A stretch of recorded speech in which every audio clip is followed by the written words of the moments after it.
Welcome back to the program. In the last episode, we saw New Netherland pulled out of disaster at the last moment by Peter Minuet and saved.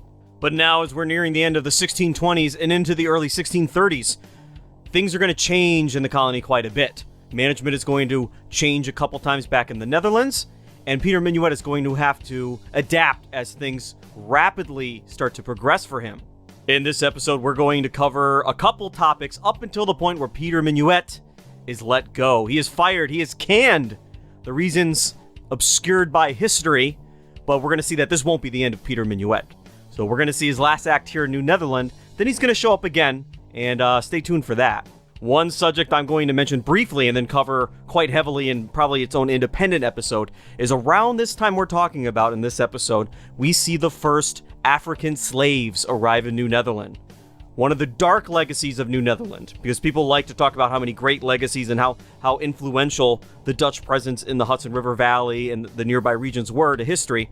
One of the dark legacies, and maybe the darkest legacy, the most evil legacy, is that the Dutch were responsible for bringing slavery to New Netherland. And often in history class, they just glaze over this, because once you get to the point of the Civil War, it's the North versus the South. But we're forgetting that there was this whole middle area of the country that had slaves for quite a while. New York State is going to have slavery until 1828. So not too far away from the Civil War. We're talking less than 40 years. As you can imagine, that's going to be its own episode altogether. So on with the episode we go. The eternal problem the Dutch West India Company has with New Netherland, other than it really not making any money for them in the long run, is that they can't find people to move there. And we've talked about this before. The Netherlands is in its golden age. A lot of people don't want to move out of a golden age country to basically what we would consider like a Wild West situation. A frontier that we barely have mapped and we don't really know the natives that well. People don't want to move there when they could be in the middle of this civilization at its height. Historian Thomas Condon, I have a quote here by him that really contrasts the Netherlands with what's going on in England at the time. He says, "There were no large discontented groups in the Netherlands, nor were there any harassed religious groups. There was even no great number of younger sons." In England at the time, usually the oldest son inherited the entire property of the father, which meant there were younger sons. There were younger sons even of wealthy families who had little to nothing to their name. They had to go out in the world and earn it for themselves. We're going to see a lot of these people show up, especially in the southern colonies. Right about this time, actually. So this is when they start showing up. So there's going to be some pressure in the south as English immigration starts to really build up there. Jamestown expands to be the colony of Virginia that you would see in the textbooks. Likewise, in the east, along the east coast, we have the growth of New England. Remember, in 1620, we have the Pilgrims, and we have Plymouth, and that very small little colony there. That's basically nothing, and they're hundreds of miles away from New Netherland. Well, from the population centers of New Netherland, rather. But now, at the end of the 1620s, and especially into the 1630s, you see this new group show up called the Puritans, and they're going to show up over the course of a decade. They're going to show up in the tens of thousands. They're going to overwhelm the area we now call New England. And all of that history is the history you learn in the textbooks, the history you learn in school, not the point of this podcast. The point of this podcast is to tell you what was going on elsewhere. So as New England was swelling with numbers, and the Puritans were basically breeding entire populations and towns, every 20 years they'd have 10 kids each, and you can imagine what would happen. What was going on in the Hudson River Valley? What was happening in the Connecticut Valley before the English moved in? What's going on in what's modern-day New Jersey? Okay, that's the stuff that gets glossed over. So that's what we're covering right now. How is the Dutch West India Company going to deal with the swelling of numbers of English immigrants to the east and to the south? Well, they're going to start changing the rules really quickly. They're going to want to get more people to come over, and they don't really have very many people who are willing to do so. Remember in an earlier episode, they took a bunch of refugees, a bunch of these Walloons, and they just brought over 30 families and spread them out. Minuet, a Walloon himself, had to collect everybody back up again, put them all back together on Manhattan Island for the most part, left some traders up near modern-day Albany at Fort Orange and elsewhere. But now 1629 is going to be the pivotal, that's not a word, pivotal year. So Peter Minuet has been in charge of the colony now for 2.5 years or so. And all of a sudden, the Dutch West India Company is just going to hand over control of the entire colony just to their Amsterdam chamber. Now, if you didn't watch our episode on the Dutch West India Company, you're going, what are you talking about? I'm going to spend about 30 seconds explaining this. So the Amsterdam Chamber is just a subsection of the Dutch West India Company. And the company overall was so disinterested in the colony, they just handed over all control of the colony to their Amsterdam Chamber. Now, the Amsterdam Chamber has quite a lot of control over the Dutch West India Company in general, but now that they're in complete control of the New Netherland colony, this changes everything. So we're going to meet some new characters here along our way, and they're going to follow us through the next couple decades here. But basically, let's say you're a big-time investor in Amsterdam, and you're part of the Amsterdam Chamber. Well, you still have to share the power of the company with all these other chambers that make up the 19 directors in charge of this company. Well, now this colony's handed off just to your chamber. So you were already a big deal, but now you're going to be an overwhelming deal. And this is when we're going to introduce new characters like Killian van Rensselaer. I'm going to call him Van Ren for short. So Van Ren, very successful guy. He got involved in the gem business. He's a diamond trader, which makes me think he might have known Peter Minuet, and we'll talk about that later on. But he was a diamond trader, he owned lots of stock in the Dutch East India Company, the far more successful older company, and he owned a lot of stock in the Dutch West India Company. And now here he is in the Amsterdam Chamber, and he's in control of quite a bit of it because he owns quite a lot of shares in it. And now all of a sudden, 1629, things are going to start to turn into his favor. And Van Ren's going to try to take a bite out of the company for himself and direct things in the direction he wants to go into. This would be a lot like what they call activist investors today. These are investors that got a huge chunk of money, and they see a company that they like, but they don't quite like everything that company's doing, and they spend enough money buying enough of the company that their voice needs to be heard, and they change the direction of the company. Activist investors. So Van Ren is going to be the activist investor at the time. He sees this colony, he sees that it's fledgling. He just witnessed the company just hand it over to the Amsterdam Chamber, and he's saying, we can do more with this. This could really be something. Before this time, Van Ren witnessed basically the company position on New Netherland was, and I've said this in other episodes, let's extract as much profit out of it as we can without spending a lot of money. And then when the English show up or the French show up with an overwhelming force that would be too expensive to repel, we'll just give it up. So the company position was kind of like speculative oil drillers or gold mine drillers. They're going to go out, they're going to try to get profit, and when that profit's gone, they're out of there. There's no long-term investing. It's exploration, it's commodities, it's extraction. That's it. Van Ren is going to take a different point of view, and when he kind of gets control of this Amsterdam Chamber for a while, he's saying, well, you know what?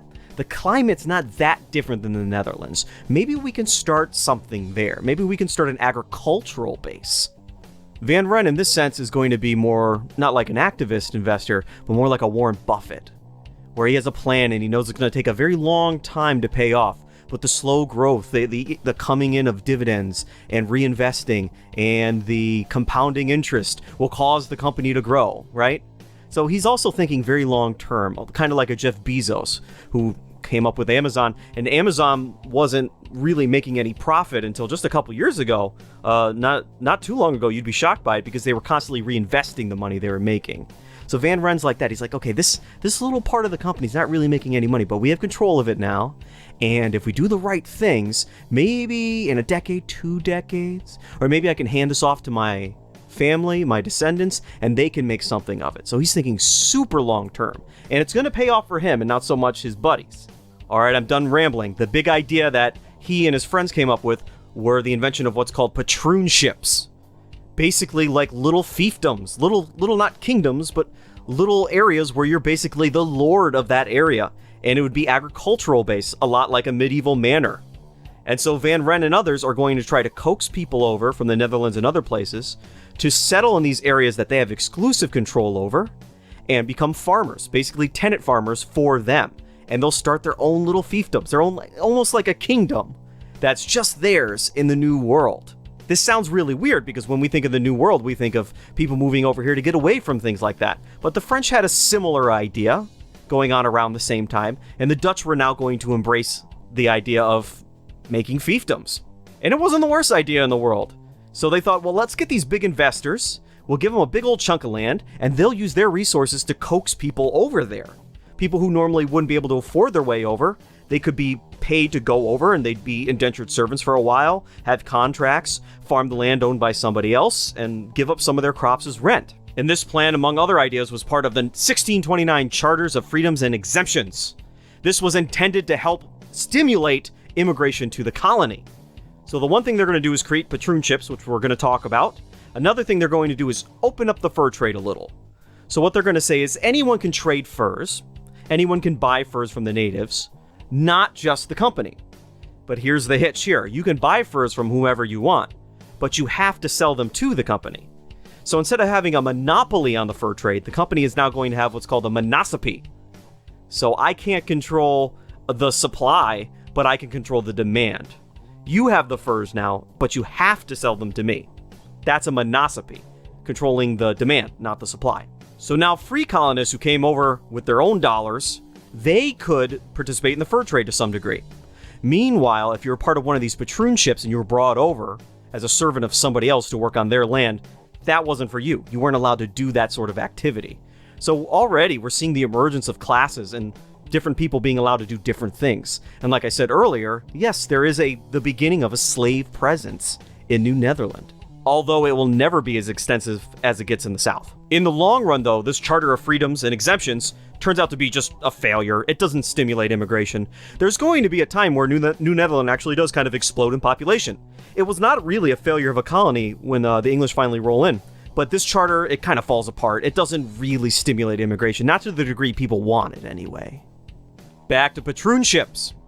So there's at least 6 people who had some interest in starting a patroonship in the records that we have that survive to this day. Van Wren went so far as to establish a patroonship, and a couple others did. And then some people just kind of tipped their toe into the water of the idea and were mentioned in an official record or two once, and it never really came to fruition.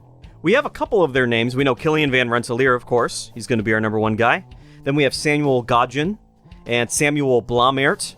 Now that guy's an SOB, all right? So we're going to pay attention to that guy. Because Samuel Blommaert and Peter Minuet, they're going... I'm not even going to ruin for you guys. Just stay tuned when we get to New Sweden, okay? And then Michael Powell, and then Albert Berg.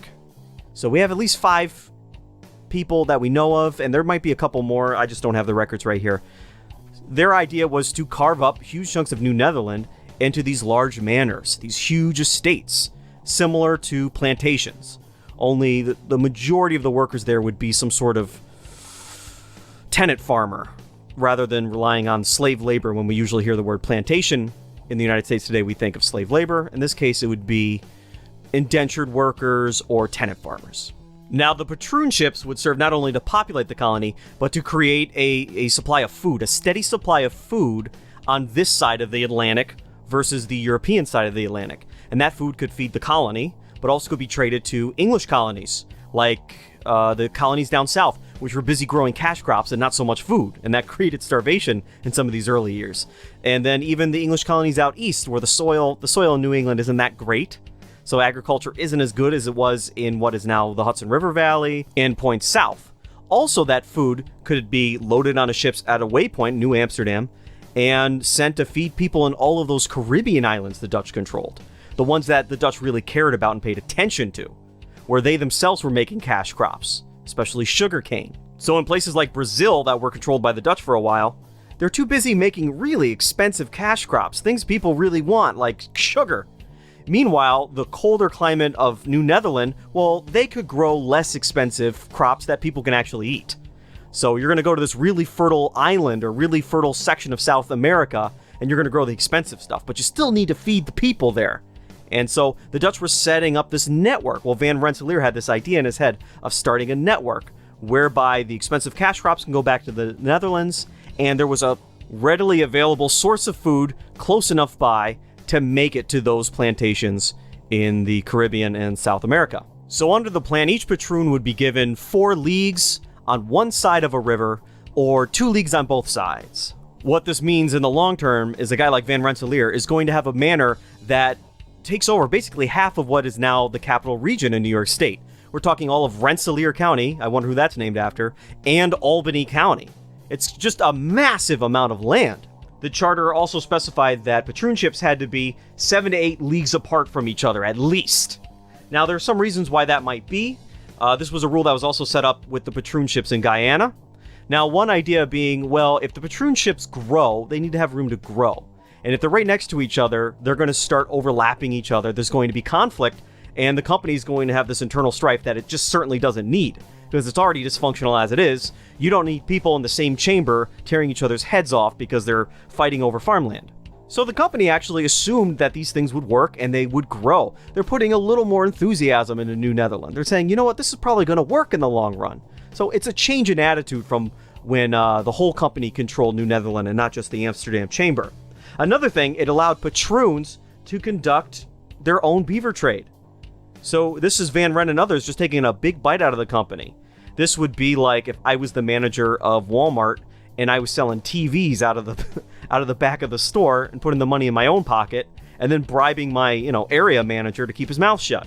So now, instead of going through the company, what they would do is they could conduct their own beaver trade, and in furs, beaver furs, of course, they're not trading live beavers. And then what would happen is the company would be paid like a tax. It was 12 to 13% the value of the skin would go to the company. The rest of it goes right into the patroon's pocket. And of course, the workers on those patroon ships, they couldn't participate in the trade because that'd be a conflict of interest. Of course, if you were a free colonist, you could. So as you can imagine, once people got to these patroon ships and they got wise to what was going on around them, they quickly tried to find a way out. As I mentioned in past episodes, the Dutch were very careful to trade with the natives for rights to use the land. They made purchases with the Native Americans. They treated them with respect for the most part and gave them the dignity of saying, you are in control of this land and I would like to negotiate with you for it. As we've seen in past episodes, the communication between them and the different cultural ideas of what land is and who can own it. But at least they put in a good faith effort, which is more than you could say for some other European groups that came over. Now, Van Ren was in a fortunate position because he wanted the land around Fort Orange, where all the beaver fur was being traded. I wonder why he wanted that land. So it was the most desirable land in the colony. And just a few years before, the Mohawk had chased the Mohegan square to the other side of the Hudson River.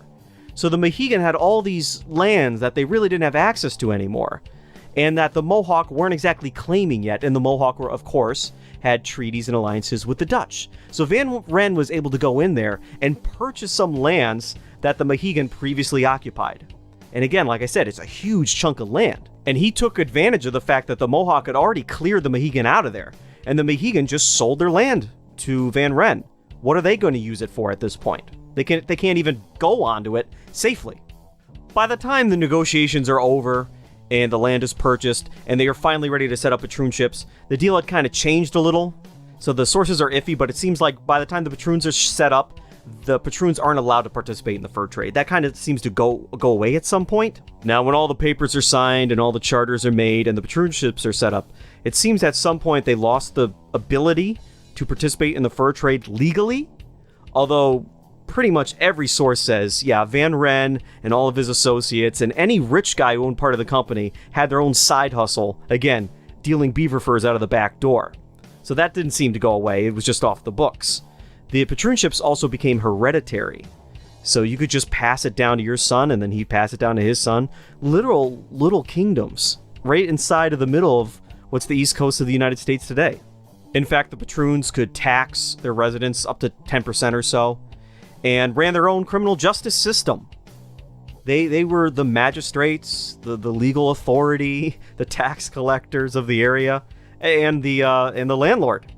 So they are kind of like little kingdoms. Everything except for capital punishment cases. In the case of murder, it goes to the colony officials. But other than that, the patroonship, on paper, was its own little land.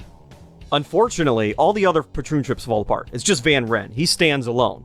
And actually, his patroonship is going to last until the 19th century. And I think I might talk about that far later on, so put that out of your mind. Between the 10 years where he starts the patroonship, he stimulates immigration to the colony, specifically to his part of the colony. He brings over 80 or so people. Doesn't sound like much, but there you go. A large minority of which are not Dutch. You're talking about Germans and English folks and anyone who wants to go to the colony. In New Netherland, in general, people are coming over for economic opportunity. It's not a religious thing. It's not a patriotic thing. They're coming over here for opportunity. Very similar to New York City today. You have a lot of different immigrant groups, and a lot of people go to New York to make it big, or to make it rich, or to become successful. It's about money and success and the American dream, and even at this time, there was a little hint of it, a little seed of it at least. Now, Van Rensselaer really wanted to grow tobacco, because that was the cash crop of the day. In the South, it was just taking off in all the English colonies in the South. This is before King Cotton moves in. And everyone in Europe is getting a taste for tobacco, like we talked about in our episode on the Netherlands, I believe. So Van Ren wanted to get in on this. He wanted to be the tobacco supplier to the Netherlands, which would basically be the supplier to all of Northern Europe outside of England. But unfortunately, tobacco, it does grow in New York State. You can grow it all day. It's just not as good as the stuff in the South. And so you can't really compete with the stuff coming from the English colonies. So New Netherland tobacco ends up mostly being a failure. Van Rensselaer has his own ship made, and he calls it Renssalaerwyck. He names it right after this Patron ship, and that ship's responsible for bringing in people and conducting trade up and down the Hudson within the company. And a lot of people saw this as a power grab, because it seemed like, and they're right, it seems like Rensselaer is just taking a bit more of the company than he should be allowed to take. Again, he's conducting all sorts of shady trade deals up and down the Hudson River, back in the Netherlands. He seems to run his own criminal justice system there, and it almost sets itself apart as part of the colony. It becomes like its own thing. Like there's New Netherland and then there's Rensselaerwyck, at least for a long while. And the food he was growing would be sold to the company. Even though this is all part of, in theory, one big company, happy family, one chamber at least, the food grown on his Patron ship is not given to the company. He sells it to the company. So again, he's making money having established these exclusive rights. He's making money twice, because basically he's selling food to the company, and then he himself is making money off the company as an owner of the company.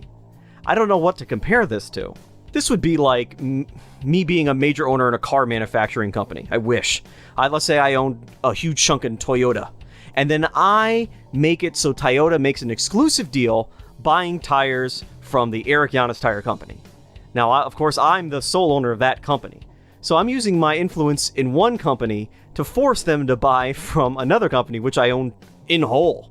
So you can see how other investors in the Dutch West India Company were like, ooh, this doesn't seem right. This is a problem, right? This isn't functional. He's abusing the system. And there is some evidence to back this up. Other than the points we've already brought up, there are written examples of livestock being sent to inhabit New Amsterdam, what is now New York City, and Van Ren managing somehow to get those animals sent from New Amsterdam back up to his Patron ship further north. Likewise, he also lured away talent from the other parts of the colony, especially New Amsterdam, to the Patron ship, skilled labor, people who could build houses, the best farmers, people who are skilled with ironworking. So he seems to have been cheating the system. He's double dipping, triple dipping. He's got his hands in every pocket, and no matter who pays who, or who employs who, he's making some money off of it. He's got the whole game rigged. Anyway, when word of this gets back to the Amsterdam Chamber, his power starts to fall apart rapidly. His allies start to fall away, and this coalition he seems to have to control the New Netherland colony for a while quickly falls apart. And so he gets to keep his Patron ship, but his influence over policy as a whole just starts to disappear rapidly, as he gets a reputation for rigging the system and smuggling. He was also accused of smuggling. And there's a lot of evidence that says he and his family were involved in a lot of smuggling, and so that'll come up quite a bit in the future. So this leads into our subject of the firing of Peter Minuet, this great guy who fixed the colony. Some people believe that he had a close relationship with Kilian Van Rensselaer and the Rensselaer family. He was trained as a diamond cutter, and the Van Rensselaers made some of their fortune, at least, as a diamond merchant. And so maybe they already knew each other. Maybe there was an arrangement there to work with one another. And certainly the slight abuses of power, like, again, the buying of livestock from New Amsterdam to the Patron ship, it seems that Peter Minuet gave Rensselaer some favors, perhaps. So one of the leading theories is that Minuet was let go after Rensselaer lost his power in the chamber. That's one possibility. But there's some evidence that suggests the opposite conclusion, that Van Ren had shifted his power somewhat, and it might be a little more subtle, but that Minuet was let go because he wasn't enough of an ally to old Van Ren. And now the best evidence for this is, once Peter Minuet is fired and he's sent back to the Netherlands, the guy who takes temporary control, his last name is Kroll. And this is the guy who actually worked for Van Ren to buy him the Patroonship from the Mohegan in the first place. So this guy was already a business associate of old Van Ren. Not to mention, when they finally sent the permanent replacement director, it's going to be Van Rensselaer's own nephew. So, huge power grab. I don't know why people in the first camp of this argument don't see this. In my opinion, it appears that Peter Minuet was pushed out of the way for a little nepotism to push in relatives and friends of the Van Rensselaer alliance, which may or may not be starting to fall apart, but certainly had enough power to put the guy's nephew in charge of the entire colony. So poor Minuet is canned. Not only that, but on his way back to the Netherlands, they stop off in England, and then he's arrested there because he helped the Dutch squat on English land claims, because of course, all of New Netherland is also claimed by England. So he gets arrested for a while there, and then eventually he finds his way back to mainland Europe. But you can just tell, there's no documents, but you could tell what's going to happen next, which I'm saving for a much later episode, and you better listen to it. He's pissed. You know he's pissed. He got canned after he saved the day. He's sitting there going, I did this. I put this whole colony back together from junk, and I'm getting canned for this? I'm out of here? Because Van Ren wants to move in his relatives in all these positions? I was nice to the guy. I kissed his rear end as much as I possibly could, and I'm getting canned for this. So you're going to see Peter Minuet again. And like I said a couple episodes ago, his story is a lot like Henry Hudson's story, okay? So if you get fired, you go back out on the streets, hit the pavement, you either find a new employer, or you start your own business, you start your own company, whatever, and then you compete with the old one and you show them what you're really worth. Minuet's going to do the same thing. And it's going to be a really, really cool story. And so I'm going to save that one for a different time. So just leave you with that. Minuet's super pissed. The Patroonships are set up. Old Van Ren has dug his feet in, and his family's going to control this place for 200 years, so that's quite remarkable. Also, those Walloons, those early settlers, they're going to start to kind of peel away and disappear. A couple of them stay in the colony, and there's still families to this day who can trace their ancestors to that time and period among the Walloon community. But a lot of them are going to try to go back to Europe as soon as they can, or go elsewhere. So the Walloon influence is slowly starting to peel away. Peter Minuet, like I said earlier, himself was a Walloon. What else is going on at this time? Fort Amsterdam, which is on Manhattan Island, which is now called New Amsterdam. That's going to be the place of inspection. That's where all the ships have to go to be inspected to go up and down the Hudson and elsewhere. So this is the very first time period where what's going to become New York City becomes this center of trade and commerce and culture. It's going to start right here because this is where you need to go if you want to get a ship in or out of the colony, which again is going to cover an area that represents 5 or 6 English colonies 100 years from now. 5 or 6 of the original 13 colonies that you learn about in school. Finally, like I said before, we see a slow trickle of immigration. Usually settlers from Europe bought land that was previously farmed by Native Americans. This way they wouldn't have to clear it themselves. Usually near rivers. Again, we're talking about people from a lot of the Low Countries. So the Netherlands, Luxembourg today, Belgium today. And so they're not going up into the mountains and up into the hills like the Scots and the Irish will in later American history. They're staying down in the river valleys. They're buying land that was previously occupied and farmed, so they don't have to clear too much of it. So we're seeing people start to trickle in little by little. We're seeing the rich and powerful landowners smuggle things in and out of the colony. And we're even seeing individuals help facilitate that smuggling. So New Netherland is going to stop really being profitable to the shareholders back in the Netherlands. But as far as the people living there, there's going to be quite a few of them who make a lot of money off the books. So that's where I'm going to leave you. We have a colony whose savior was just kicked out, and we're going to have some troubled times coming up ahead. So please stay tuned. This has been the Other States of America History Podcast. I'm Eric Yanis. Thank you for listening.